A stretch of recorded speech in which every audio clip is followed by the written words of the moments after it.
with the beautiful girl that I met made in Japan. The beauty of her face was beyond my wildest dreams.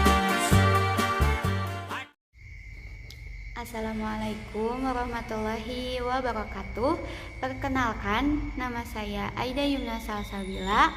Pada kesempatan kali ini saya akan memaparkan materi yang berjudul bimbingan dan konseling perkembangan dalam perspektif PAI. Nah, bimbingan dan konseling atau BK merupakan salah satu bagian penting dalam dunia pendidikan. Selama ini masih banyak yang beranggapan bahwa BK hanya diperuntukkan bagi peserta didik yang bermasalah. Padahal dalam pendekatan perkembangan, BK diberikan kepada seluruh peserta didik agar mereka mampu berkembang secara optimal sesuai dengan tugas perkembangannya. Oleh karena itu, pemahaman mengenai psikologi perkembangan ini menjadi landasan utama dalam pelaksanaan layanan BK di sekolah. Nah, sekarang kita masuk kepada pengertian BK. BK perkembangan.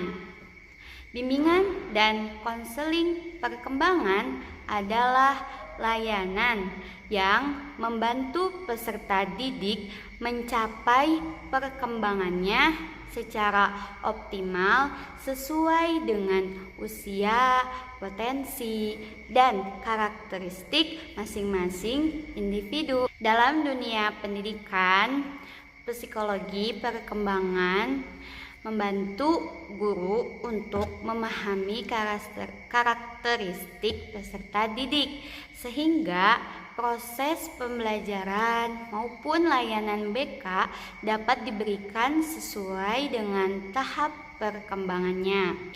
Nah, aspek perkembangan peserta didik meliputi yang pertama ada perkembangan fisik, yang kedua perkembangan kognitif, terus perkembangan sosial, yang ketiga, yang keempat perkembangan emosional, yang kelima perkembangan moral, serta perkembangan spiritual. Hubungan BK dengan psikologi perkembangan. BK dan psikologi perkembangan memiliki hubungan yang sangat erat.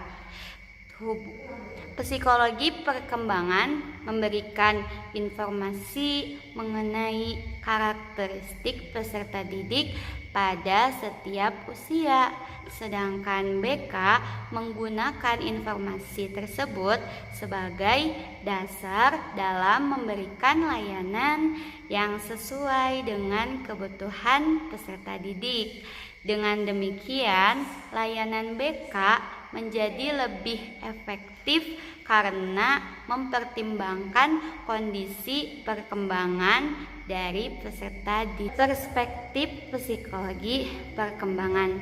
Yang pertama ada menurut teori Jean Piaget, peserta didik pada usia SMP dan SMA telah memasuki tahap operasional formal. Nah, pada tahap ini mereka mulai mampu berpikir secara logis, kritis, abstrak, serta mampu memecahkan masalah. Sementara menurut Erik Erikson, remaja itu berada pada tahap identity versus role confusion, yaitu di mana mereka sedang mencari jati diri. Nah, pada masa ini peserta didik membutuhkan bimbingan agar mampu mengenali bakat, minat, serta menentukan tujuan hidupnya. Selain itu, menurut Lawrence Kohlberg, perkembangan moral remaja mulai berkembang sehingga mereka belajar membedakan mana yang benar dan mana yang salah berdasarkan nilai-nilai yang berlaku. Selanjutnya ada tujuan BK perkembangan. Nah, tujuan utama BK itu dalam perkembangan adalah membantu peserta didik agar mampu mengenal dirinya sendiri, terus mengembangkan seluruh potensi yang dimilikinya, terus menyesuaikan diri dengan lingkungannya, dan mengambil keputusan secara mandiri. Nah, menyelesaikan berbagai masalah serta mempersiapkan masa depan, baik dalam pendidikan maupun karir. Nah, selanjutnya ada fungsi BK perkembangan. Nah, BK perkembangan memiliki beberapa fungsi penting. Yang pertama, ada fungsi pemahaman. Nah, fungsi pemahaman ini adalah membantu peserta didik memahami dirinya dan lingkungannya. Yang kedua, ada fungsi pencegahan, yaitu mencegah munculnya berbagai masalah. Yang ketiga, ada fungsi pengentasan, yaitu membantu menyelesaikan masalah yang dihadapi oleh peserta didik. Dan yang keempat, ada fungsi pengembangan, yaitu mengembangkan seluruh potensi yang dimiliki peserta didik. Yang kelima, ada fungsi penyesuaian, yaitu membantu peserta didik beradaptasi dengan lingkungan sekolah maupun lingkungan masyarakat. Nah, selanjutnya ada peran guru BK. Guru BK memiliki peran yang sangat penting dalam perkembangan peserta didik. Nah, peran guru BK berperan sebagai fasilitator perkembangan, konselor, motivator, mediator antara peserta didik dengan guru maupun orang tua, serta pembimbing dalam perencanaan pendidikan dan karir. Nah, guru BK tidak hanya menangani siswa yang bermasalah, tetapi juga mendampingi seluruh peserta didik agar berkembang secara optimal. Nah, tantangan peserta didik saat ini di era digital, peserta didik menghadapi berbagai tantangan seperti ada penggunaan media sosial secara berlebihan ataupun kecanduan gadget, atau juga ada bullying, terus tekanan akademik, masalah kesehatan mental, serta krisis identitas.